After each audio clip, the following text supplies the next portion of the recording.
আমার ভাগ্নিপুত্র আদিব ইসলাম রায়ান এর মাধ্যমে আমি জীবনে প্রথম নানা হওয়ার স্বাদ উপভোগ করলাম।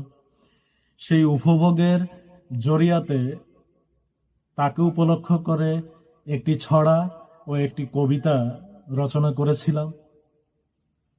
সেই ছড়া এবং কবিতা পাঠ করার চেষ্টায় ব্রত হয়েছি আপনাদের সামনে। তো শুনুন। শিরোনাম ছড়া। যার হাসিতে ভুবন হাসে কত, পলি ভরা সোনালী মাটির মতো, তারে আমি চিনি কথায় কথায় রূপকথায়, সোশ্যাল মিডিয়ায় পোস্ট করা ছবির পাতায়, সম্পর্কে সে আমার নাতি হয়, আমি তার নানা।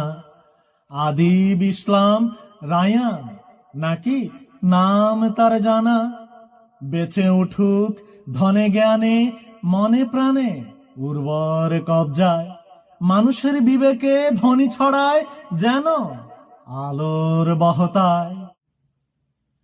শিরোনাম কবিতা। রচনা সময় 26শে মার্চ 2024।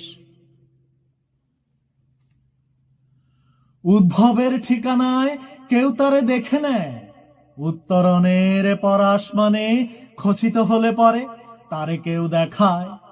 জনের শেষে আসলে পূর্বাপর জড়িয়ে থাকে এক মহাজন।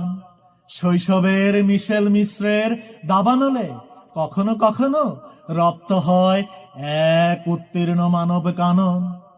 অপেক্ষার প্রহর তার একমাত্র অভিধান। সময়ের শরীর ধরে তার বেড়ে ওঠা বয়ান। লিপিবদ্ধ করে যায় সে পৃথিবীর নয়া সকাল। তার পায়ের ভরে পৃথিবী তখন কদম ফেলে সকল।